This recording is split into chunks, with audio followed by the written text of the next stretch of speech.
everyone, welcome back to Dream in English. My name is Miss Morales and I'm your English teacher for this channel.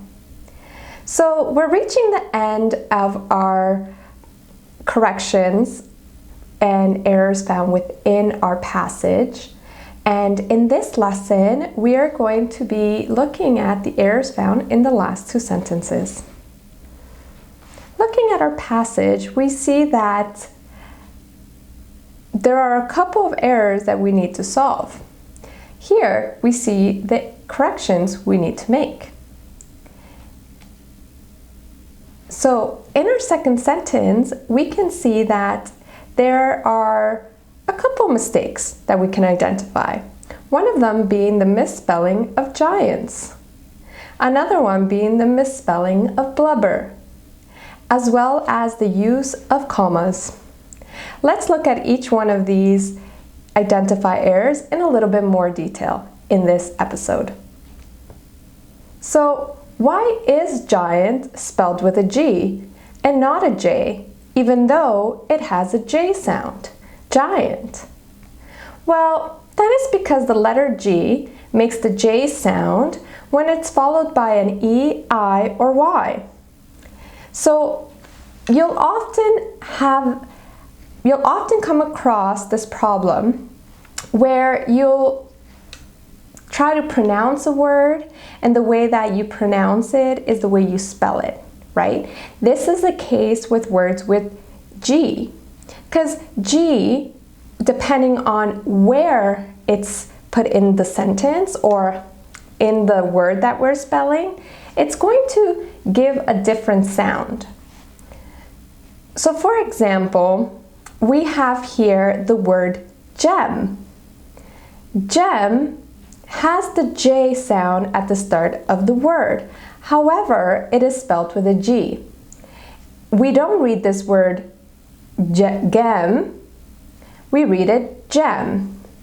So a gem is a valuable stone that usually we find on jewelry, rings, necklaces, earrings. We also sometimes don't even refine, so that's the process of making a stone into a diamond or a precious jewel. So a gem is a valuable stone. We could think of a diamond. Gem. Another word that starts with G but is pronounced with a J sound is gentle. Gentle. So gentle is a G followed by an E, therefore we give the J sound. Being gentle means being soft, and often we can relate this to a baby. When we hold a baby, we might say to a friend, please be gentle, don't hold the baby too hard. Or with a flower, flowers are very delicate, meaning that they break or fall apart easily, so we can tell someone to be gentle. So again, that is with a J sound, however, it is spelled with a G. Now we're coming across to the word we identified within our passage, giant. Giant has the J sound, however, it is spelled with a G. Giants are very large.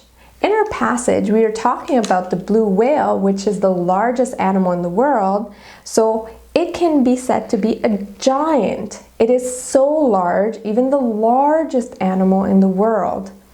That again, giant, pronounced with a J, but spelled with a G. Another word we can try to remember that when we pronounce it has a J sound, but it is spelled with a G, is ginger. Ginger is what we use for cooking or sometimes for tea. It really, it's versatile, meaning we could use it for different reasons. And that again, the way we pronounce it is ginger, even though it is spelled with a G. Now, often you'll find yourself in these type of situations where the way you pronounce a word is not the way you spell it. Earlier on in our episodes, we looked at words with silent letters. So when we think of the word blubber, maybe when we're first learning to say this word, blubber, we don't realize that it is a two-syllable word, blubber. This really is a spelling error that just comes with practice. There's really no rule regarding it. Often words that have two letters consecutive, so one after another, we're gonna have to just learn what these words are and how to spell them. Blubber is one of them. So, as I mentioned earlier, one other error we identify in our second sentence is the use of commas. Here we see that commas are not used in our original passage. However, we need to add them in order to properly structure our sentence in our second sentence of our passage. So there's a lot of reasons why we use commas and a lot of rules to remember. However, there's a couple of rules or no's that you should. However, there are a couple of rules and things you should try to remember when it comes to using commas. The top three are: we use commas when we have a series of nouns. So series means, again, one after another. Maybe we are listing something, maybe we are describing something and are choosing to use a lot of words. It's important for us to remember that when we are listing different nouns, we need to add a comma. When we are listing different verbs, we need to add a comma. As well as, not always, but most of the time, we do need to add commas when we are describing something and have a list of adjectives. So in our sentence, we have three words found. These gentle giants were haunted almost to extinction because humans wanted their blubber to make oil, fuel, soap, and candles. Now, oil, fuel, soap, and candles are all nouns. They're all things. This falls under our rule of using commas when we have a list of nouns. So where do we put the commas? Well, a comma comes after the word, as well as when it comes to having and within our list, depending on the situation, right? So depending on what the list is and the meaning of our sentence, we can choose to add a comma or not add a comma. In this particular sentence, whether we add a comma or don't add a comma, the meaning doesn't change. We are listing a series of nouns and we are listing different things that were used with the blubber that were taken from the whales. So oil, fuel, comma, soap, comma, candles. We can also write it oil, fuel, comma, soap, and candles. Whether we add the comma or don't add the comma, it really depends on the sentence structure, and that gets a little bit more technical. Most often, if you add a comma, I would argue that it is most often correct, the use of a comma. Now, I don't want to get too technical. We can discuss this in a later video where we could go into a little bit more rules and structures of using commas in a sentence. But for now, we know that when we have a series of nouns, verbs, or adjectives describing something, we want to use a comma after every single word. So let's look at one more example. For dinner, I had soup, fish, chicken, dessert, and coffee. I'm making a list of things, nouns, for which I have eaten for dinner. Now, let's move on to the last sentence of our passage. Within the last sentence of our passage, there is only one error that we're going to be looking at, and that is the use of its versus its. Now, even the pronunciation of this word varies by a slight intonation. So, its versus its.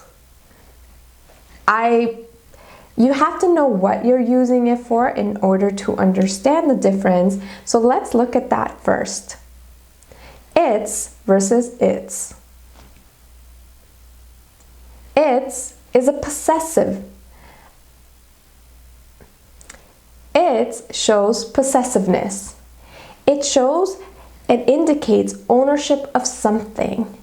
So for example, say I lost or I dropped a dollar bill and someone picks it up. I notice that I've dropped it, and I tell them, hey, it's mine. So the dollar bill belongs to me, it's mine. Another example is knowing whether or not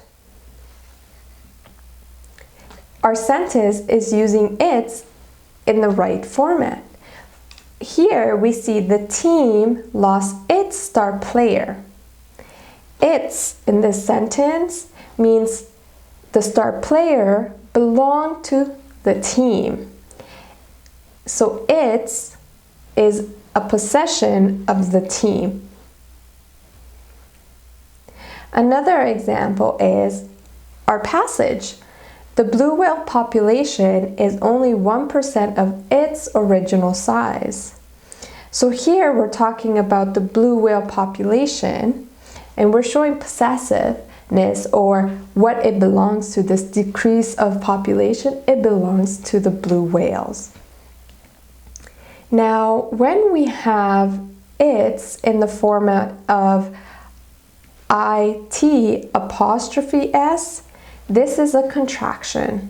This is two words put together, meaning it is or it has. Now, when can you identify whether we're using it for it is versus it has?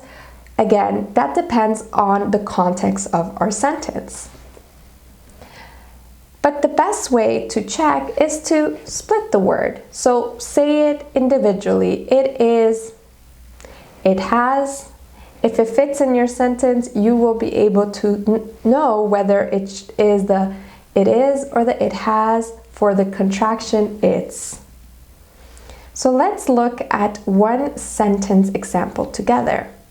We can say, it's such a nice day today, meaning it is such a nice day today. Whether you choose to use its, the contraction form of it is really up to you. The only rule applies when we write formal writing. In formal writing, we do not use contractions. We always write out the words. This is to avoid confusion. We don't want to confuse our readers, especially if it's a teacher or our boss, or we're writing an academic paper. We want to be as clear as possible. So this leads us to the end of all the errors identified in our passage. I hope you guys enjoyed your learning experience, and I'll see you next time. Bye for now.